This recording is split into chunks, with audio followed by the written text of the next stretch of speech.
De la madrugada, 40 segundos. Los saludamos desde Blue Radio. Estamos a punto de un nuevo cambio. Sería el quinto, la quinta crisis de gabinete del presidente Gustavo Petro por culpa de la lentitud, de la negligencia o de la ineficacia de los ministros que no ejecutan el presupuesto. Tienen guardados 30 billones de pesos, producto de lo cual el propio presidente Petro les hace una admonición, un regaño a todos los miembros de su equipo y les dice que si no ejecutan el presupuesto, que equivalen esos 30 billones de pesos a 2 reformas tributarias, se van del gobierno en el próximo mes. Por eso parece inevitable que vendrán nuevos cambios en el gabinete del presidente Petro, después del accidentado primer año. El ultimátum del presidente es o ejecutan o se van. Un jalón de orejas porque a 4 meses y medio de acabar este año solo se ha ejecutado el 15% del presupuesto. Los ministerios más colgados son el de Transporte, cuyos titulares, el ministro que acaba de llegar, pero también los directores de la ANI o de la Aeronáutica Civil, amanecen esta mañana en condiciones de interinidad. El Ministerio de Transporte tiene bloqueados más de 3 billones de pesos. El de Hacienda, que también podría irse, tiene bloqueados en los bancos 7.8 billones de pesos. La ministra de Agricultura, que ha dejado de ejecutar más de la mitad y que tiene a su cargo el programa de compra de tierras para la famosa reforma agraria, tiene 3 billones de pesos asignados y no ha ejecutado. E Inclusión Social, que es la bandera del cambio del presidente, no ha ejecutado más de 5 billones de pesos. Ya les voy a contar la radiografía porque el regaño del presidente es el reconocimiento al final de cuentas de los problemas que tiene de gestión gerencial buena parte del gabinete. Solo pasan la evaluación y muy raspando los ministerios de Educación y de Minas. Estamos en la situación tan atípica que hasta el ministro de Hacienda, que es el capitán del barco de la economía, podría irse del gabinete en el próximo mes si el presidente cumple con su advertencia. Hoy, en momentos en que por otro lado se conoce la mala cifra de crecimiento de la economía. Una economía literalmente estancada. Reporta el DANE, que es un organismo del gobierno, que el crecimiento en el segundo trimestre fue apenas de 0.3%, con cifras preocupantes que prenden las alarmas en sectores como agricultura, bandera del gobierno, comercio, construcción, industria. Lo de comercio está llegando a niveles de estancamiento de la demanda. Ya vamos a hablarles de economía, de la situación de interinidad de medio gabinete. Amanecemos con un curioso desmentido del Grupo Aval y de Corficolombiana, que anoche tarde emiten un comunicado diciendo que no es cierto lo que sí es cierto. Dice el comunicado que el Departamento de Justicia de Estados Unidos no interpuso ningún cargo de corrupción en relación con el proyecto Ruta del Sol, que es parcialmente cierto, y que la SEC, que es la Comisión de Valores de Estados Unidos, no tiene acusaciones, comillas, por corrupción contra ningún funcionario, director o accionista del Grupo Aval. Parcialmente cierto, porque está en la cárcel y la información de la SEC es que la corrupción fue patrocinada por el señor José Elías Melo, que era el presidente de Corficolombiana. Lo que dice el documento de la Comisión de Valores del Grupo de Estados Unidos es que el Grupo Aval paga la multa en total entre el Departamento de Justicia y la SEC, $60 millones, lo cito entre comillas, por la responsabilidad del conglomerado colombiano Aval y su banco subsidiario por violar la ley de prácticas de corrupción en el extranjero. En el extranjero quiere decir Colombia, porque el informe lo hacen en Estados Unidos.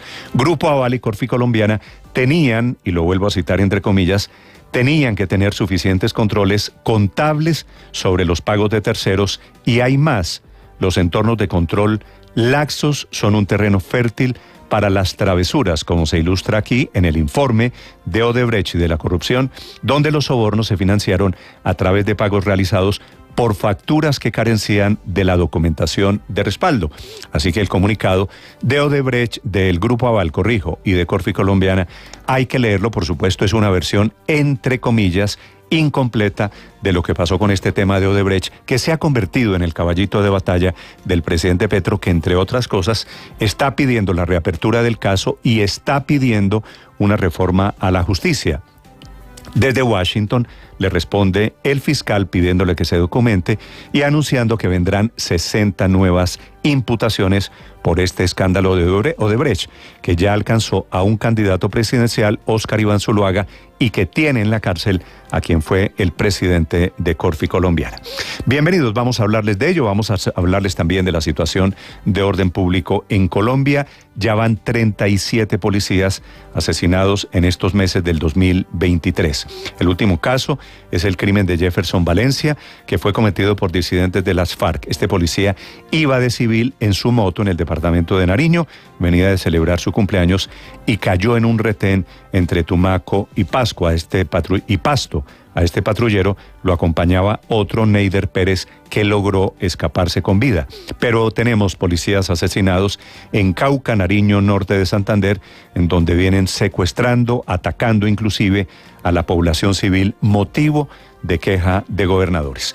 Y una última les voy a contar porque Piedad Córdoba dijo anoche que siempre ven a los congresistas como si fuéramos prostitutas de Hamburgo y no miran los salarios de otros funcionarios. Lo dijo en el debate del proyecto de ley que busca bajarle el sueldo a los congresistas.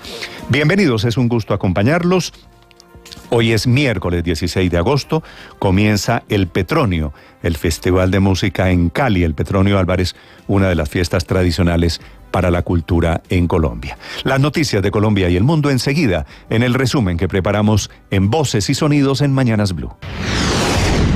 Remesón en el gobierno por la baja ejecución del presupuesto, cerca de 30 billones que a 31 de julio ni siquiera están comprometidos, lo que llevó al presidente Gustavo Petro a pedir la renuncia de directivos de diferentes ministerios y a decirle a sus ministros que si no enderezan el rumbo en un mes, se van del gobierno nacional. El ministro de Salud, Guillermo Alfonso Jaramillo.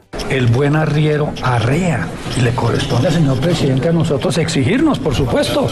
Y si de pronto no estamos al tono de él, pues muy seguramente pues algunos no estaremos. Luego de que se conociera este anuncio, tanto el Ministerio de Transporte como el de Agricultura le pidieron la renuncia protocolaria a varios directivos de las entidades adscritas a estas carteras. Diferentes sectores reaccionaron ante lo dicho por el presidente Gustavo Petro. Habla el senador David Luna. Estamos a solo 4 meses de terminar el año y la ejecución del presupuesto no supera el 40%, o sea, menos de la mitad. Lo propio dijo el representante Heráclito Landines. Por eso, desde el Pacto Histórico, apoyamos y acompañamos al presidente de la República en esta decisión de Estado para que así sean más eficientes, más eficaces en la ejecución de los asuntos públicos.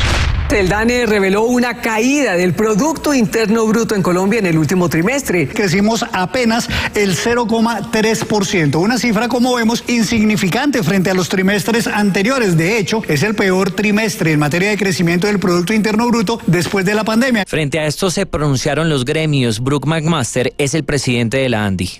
El hecho de que la manufactura, el comercio, la ganadería, la agricultura, la construcción estén decreciendo, sin duda alguna tiene que ser muy llamativo y debe generarnos reacción. Rosemary Quintero es la presidenta de ACOPI. El margen de rentabilidad, casi el 60%, percibe negativamente la rentabilidad. El ministro de Hacienda, Ricardo Bonilla. Se está consolidando la desaceleración económica y que ya están identificados los sectores en los cuales hay mayores dificultades. Tristemente, no para el asesinato de policías en Colombia. El último de ellos, el patrullero Jefferson Valencia, que viajaba en su moto desde Tumaco hacia Pasto. José Obregón, secretario de Gobierno de Nariño, da cuenta que un policía logró escapar. Y en este momento pues se encuentra en recuperación y está con las fuerzas públicas. Pero pues esos son hechos que definitivamente no favorecen. Ataques de día y de noche en diferentes municipios del Cauca, todos atribuidos a las disidencias de las FARC. En las últimas 24 horas fueron atacados con explosivos policías del Escuadrón Antidisturbios en la Hacienda La Emperatriz, municipio de Caloto. Fue atacada a disparos la estación de policía de Corinto. Fue activado un explosivo en la vereda Guatemala del municipio de Miranda, junto a un salón comunal, y fue hostigada esta madrugada la estación de policía de Piedra Sentada, al sur del departamento del Cauca. Horas después del Consejo de Seguridad que realizó el presidente Petro en Popayán. Gerardo Arroyo, director del Comité Intergremial del Cauca. No puede ser posible que haya un Consejo de Seguridad y que las autoridades no se reúnan con las víctimas. Mientras tanto, en Atlántico y el Valle del Cauca fueron sepultados los 3 policías asesinados por las disidencias de Iván Mordisco en una emboscada en Cauca. Y allí estuvo el general Jorge Urquijo, comandante de la policía en Barranquilla. Hoy, Michael nos ha dado el claro ejemplo de lo que somos capaces de hacer. No titubeamos para proteger al desvalido. No titubeamos para hacer lo justo de la mano de Dios. El secuestro de Camila Suárez Galván, de 20 años de edad y funcionaria de la Registraduría en Convención en Norte de Santander, llevó a que la comunidad marchara y exigiera su liberación. Su padre, Giovanni Suárez, lamentó que su hija sea víctima de este flagelo. ¿Por qué tenían que llevar a ser una niña? ¿Por qué no ocurrieron hacia mí? Que soy un hombre, ella es una niña, ocurran hacia mí. Entre tanto, el registrador nacional, Alexander Vega Rocha, pidió garantías al gobierno nacional. Queremos primero que liberen de manera inmediata a nuestra funcionaria. Y en medio de todo esto, la policía emitió una comunicación interna, un poligrama en el que alerta desplazamiento de miembros del Frente de Guerra Nororiental de la guerrilla del ELN desde norte de Santander hacia Bogotá, entre ellos alias William, un reconocido explosivista y francotirador de ese grupo ilegal. Por eso la alcaldía le pidió a la policía que cite a un consejo de seguridad extraordinaria para analizar también lo que dijo el Clan del Golfo, de que se va a enfrentar con el Tren de Aragua. El fiscal Francisco Barbosa radicó ante la Comisión Interamericana de Derechos Humanos una solicitud de medidas cautelares para él y su familia ante el plan del ELN para asesinarlo. También se refirió al escándalo Odebrecht. Vamos a formular más de 60 nuevas imputaciones, es decir, estaríamos con eso casi clausurando en Colombia el caso Odebrecht. El Grupo Aval publicó anoche un documento de 3 puntos en donde aclara que contra ese grupo empresarial y financiero no existen acusaciones de corrupción en los Estados Unidos que involucren a algún funcionario, director o accionista tanto del Grupo Aval como de Corfi Colombiana en relación con el proyecto Ruta del Sol 2. Asegura el Grupo Aval que las acusaciones por corrupción solo señalan a un ex ejecutivo de Corfi Colombiana, cuyo nombre no mencionan en ese documento, pero que todos saben se trata del expresidente de esa corporación financiera, José Elías Melo Acosta. El ministro de Justicia explicó que el nombramiento de Mancuso como gestor de paz tiene obligaciones con el gobierno. El ministro de Justicia, Néstor Osuna. Un fortalecimiento de la justicia, respetando siempre su autonomía, su independencia. Una de esas voces de rechazo fue la de la Procuradora General, Margarita Cabello. ¿Quién le puede creer que sea gestor de paz una persona que está eludiendo venir a responsabilizar, a asumir sus responsabilidades en Colombia? El Consejo Nacional Electoral aceptó la demanda de nulidad de la inscripción de la candidatura de Gustavo Bolívar a la alcaldía de Bogotá. El aspirante del Pacto Histórico tiene 3 días para ejercer su derecho a la defensa. Para este miércoles 16 de agosto está previsto que se desarrolle una nueva concentración en contra del gobierno del presidente Gustavo Petro. En la ciudad de Bogotá, esta arrancará en el Parque Nacional y terminará en la Plaza de Bolívar. Pierre Onzaga, uno de los convocantes de la marcha. Invitamos a todos los colombianos a que salgan masivamente a las calles este 16 de agosto a participar de la movilización para exigir el juicio político a Petro por violación de topes electorales en todo el territorio nacional. En una simple cárcel, allí se tendrá que presentar el expresidente Donald Trump en compañía de los otros 18 acusados que, según la Fiscalía de Georgia, hacen parte de la empresa criminal que buscó revertir las elecciones. Luego también tendrá que presentarse ante un juez para que le lean los cargos. El expresidente en las últimas horas publicó un video arremetiendo contra Joe Biden. That is why as soon as I am reelected, I will appoint a real special counsel, or maybe you'll call it a special prosecutor, whatever you want to call it, you can. Catalina Usme. El país recibió a la selección Colombia femenina, quienes tuvieron un homenaje y gran recibimiento en el Movistar Arena, donde recibieron el agradecimiento de los colombianos por llegar a los cuartos de final del Mundial Femenino. Catalina Usme, goleadora histórica de la selección y goleadora histórica de Colombia en los mundiales. En los aeropuertos era increíble ver la gente llorando, viendo este equipo, pidiéndole una foto. Creo que hemos vivido un mes y medio de sueño. Estás escuchando Blue Radio.